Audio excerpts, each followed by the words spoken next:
Explainer. Why Europe lacks voice, power in Ukraine crisis. Many European Union nations are wary about spending big on their militaries.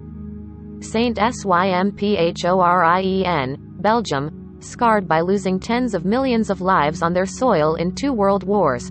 Many European Union nations have been wary ever since about military spending. Now, as Russian pressure builds at the Ukrainian border, they face a painful reality.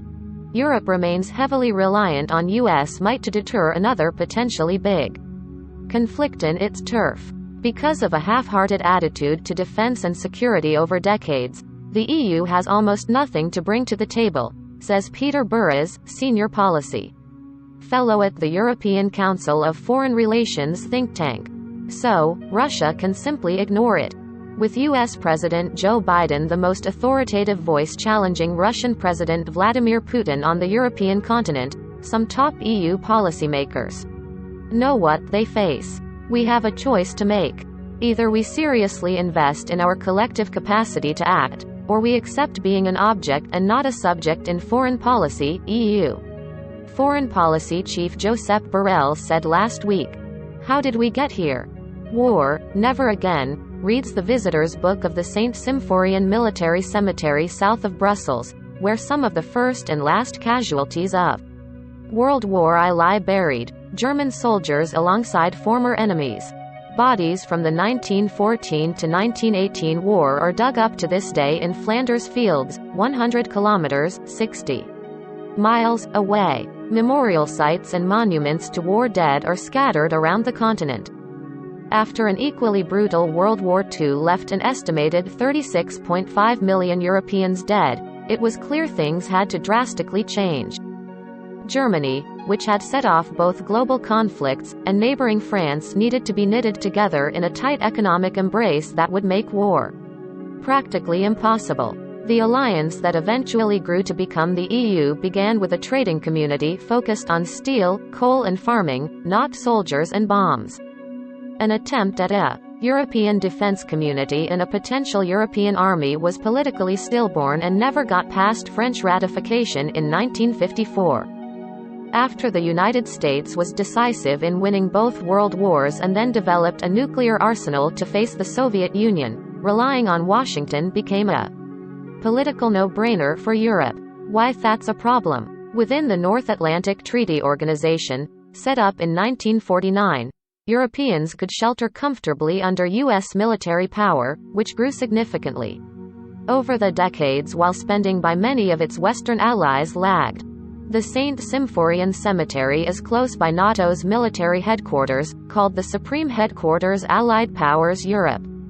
It is invariably led by an American, ever since General Dwight D. Eisenhower in 1952. Just outside its headquarters is a restaurant called Chez l'Oncle Sam, or at Uncle Sam, well known for its burgers and Tex-Mex grills, and that's how NATO feels to this day.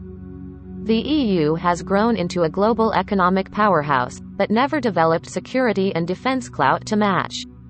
Often people would describe the EU as an economic giant, but also a political dwarf and a military worm. I know that as a cliché. But, like many clichés, it had a basic element of truth, Borrell said. It was painfully evident during the Balkan Wars of the 1990s. Luxembourg Foreign Minister Jacques Puz declared it was the hour of Europe, yet it took US-led NATO troops to make the difference. To make matters worse, EU decision-making became more unwieldy as the bloc grew, with each individual nation able to threaten veto power on foreign policy and defense issues. This week, many in European capitals winced as Hungarian Prime Minister Viktor Orbán went to visit Putin. He sought tighter relations through larger natural gas imports at a time when the rest of the EU wants to distance itself from Moscow. Efforts to increase European defense spending or to integrate weapons systems have largely failed. Here's how NATO sums up the situation on its website. The combined wealth of the non-US allies, measured in GDP, exceeds that of the United States. However, non-US allies together spend less than half of what the United States spends on defense. American presidents going back a half-century have expressed irritation at Europe's dependence on the U.S. military. Welfare vs. weapons. There are political and historical reasons for the gap. The United States was intent to make the 20th century its own, and massive defense spending came with that.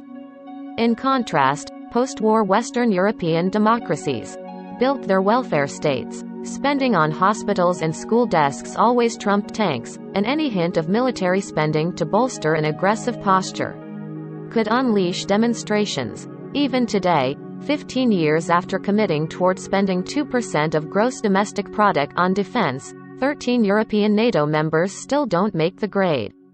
Last year, major nations, like Spain with 1.02%, Italy with 1.41%, and Germany with 1.53%, still fell well short. EU proponents note it won the Nobel Peace Prize in 2012 for keeping continental peace. Instead of hard power, it wants to be a giant of soft power, with its world-leading development aid, economic cooperation and cultural outreach. But amid the Russia-Ukraine crisis, soft power doesn't pack the necessary deterrence. French President Emmanuel Macron and British Prime Minister Boris Johnson, representing Europe's two nuclear powers, have a direct line to Putin, while the EU seems to be largely locked out of the diplomatic efforts again. In the longer term, this situation can only change if Europeans themselves straighten their backs, wrote Alexander Matelier of the Egmont Royal Institute for International Relations. Only from a position of relative strength can progress be made at the negotiating table with Moscow.